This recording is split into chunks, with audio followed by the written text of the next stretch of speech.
Many of you are aware, if you've been watching, that time is short. What do I mean? Jesus Christ is returning. And the question is, are you ready? Are you ready? Yes, there are many who are of the opinion he could come in hundreds of years' time. But there are those who have been reading Matthew, Mark, Luke and John over and over and are now persuaded that the things that Jesus Christ speaks about in his Gospels are coming to pass.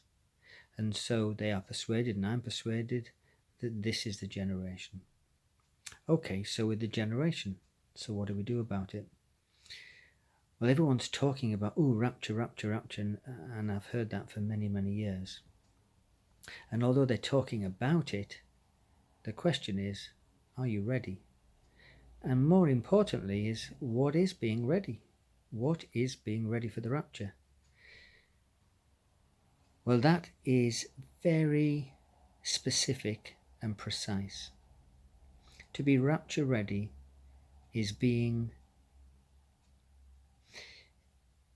If I read a verse to you, there's one other person who was actually translated, taken from earth to heaven, translated in the Bible, and you'll know him, and that is Enoch. And whilst you can read in Genesis about Enoch, you can also read a small bit in Hebrews.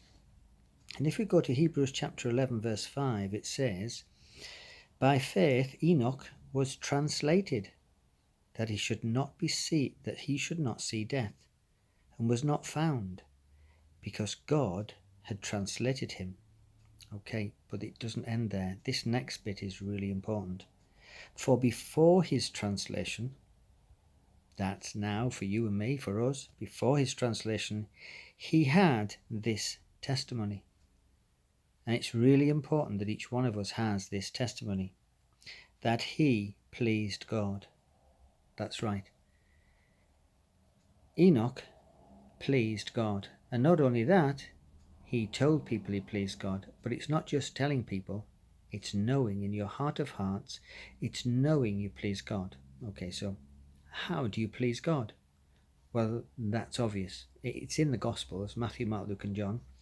And you will find when Jesus was baptized, God the Father said, "This is my beloved Son, in whom I'm well pleased."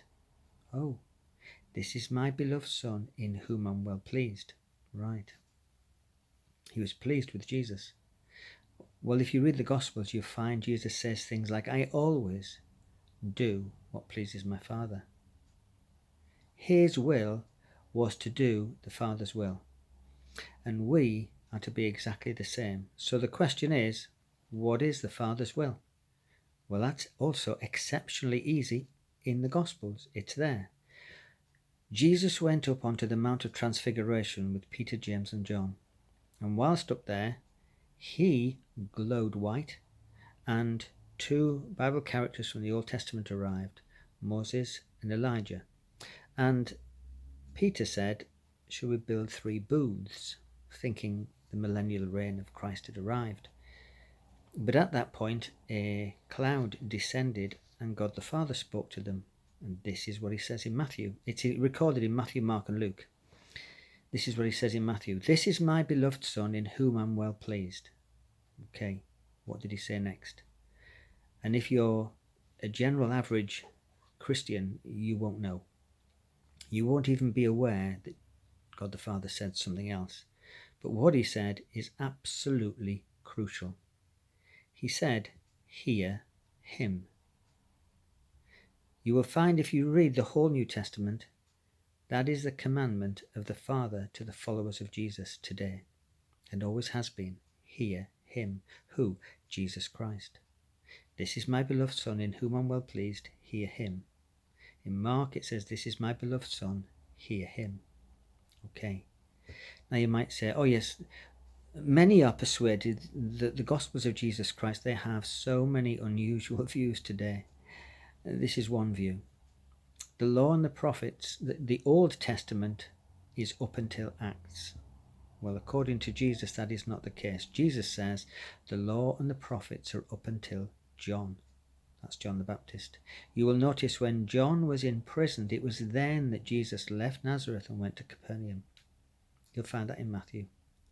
So, God the Father says, hear him. Now, as they're going down the Mount of Transfiguration, Jesus then gives an instruction to the disciples. He says, tell nobody about the vision until the Son of Man has risen from the dead. Oh, so when does it actually apply? The hear him. When the Son of Man rises from the dead. Okay, who's the Son of Man? Jesus Christ. When did he rise from the dead? 3 days after being crucified. He rose out of the grave and rose to life. From that point forward, this is the instruction of the Father. Hear him.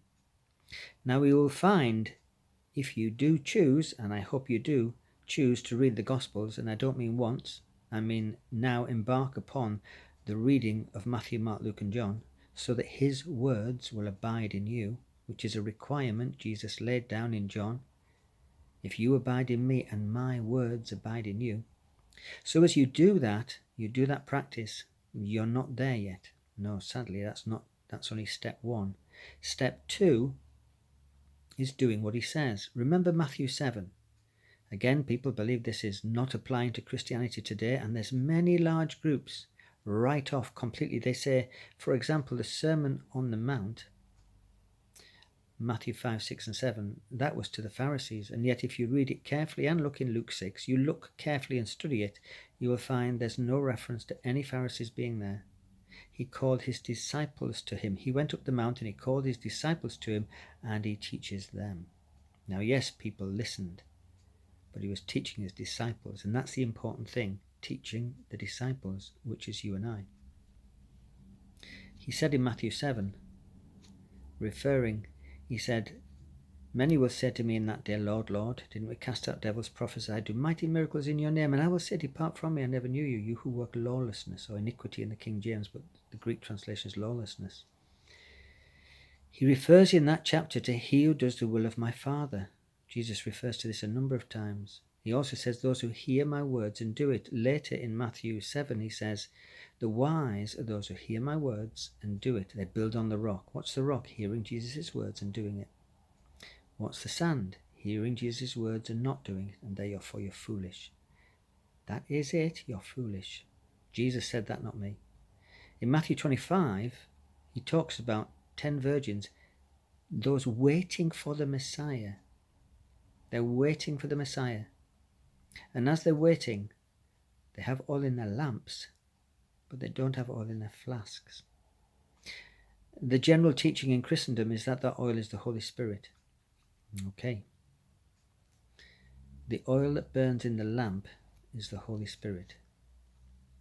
But what's interesting is the lamp oil that burns in the temple, yes, it was olive oil, but the lamp oil in the temple was a very special kind of oil. It was the beaten oil. It took great effort. It wasn't just first extraction of the first pressing, though that was special. That was used for medicine and healing. No, in the lamp, it was beaten. It took hard work. And it was the people that did it, not the priests. And they brought it as an offering to the temple, and that was burnt in the menorah in the holy place, because that one didn't produce smoke, but it took great effort to produce it. Now what's interesting is the oil in the lamp. If it was the Holy Spirit, somebody could come to me and I could pray for them to receive the Holy Spirit. But what's interesting is that the 5 virgins that haven't got oil in the flask come and say, give us some of your oil. And they say, we can't, lest we won't have enough. If it was the Holy Spirit, they could pray for them. But no, it has to be something else. It has to be something, he says, go and buy from those who sell. There's an action required. My understanding is, if you want to build on the rock, it's listening to what Jesus Christ says and doing it. That is the rock. And you will find also, as you hear him, not just listen, but hear him, that means take him on board, let his words abide in you, in your soul, and transform you. You will find that as you do that, you will be pleasing to the Father, because you're doing the will of the Father. You're doing what the Father requires you to do. It's quite amazing that Throughout the whole New Testament, reference is made to Jesus Christ and his words, his gospel.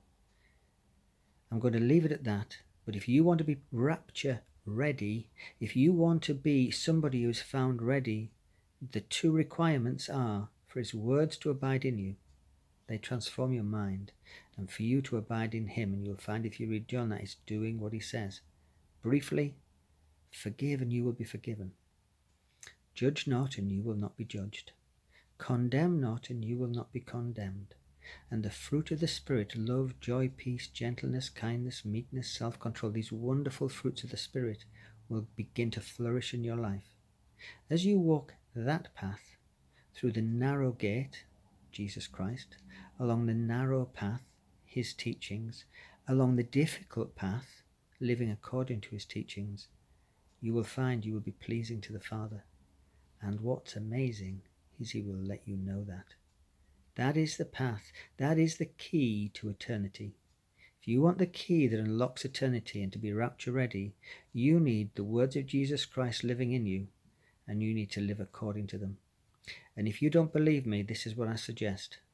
Read Matthew, Mark, Luke and John. Read it a dozen times. It doesn't take long. I'm not joking. And you will find everything I'm saying is absolutely true. I hope you are rapture ready. Shalom.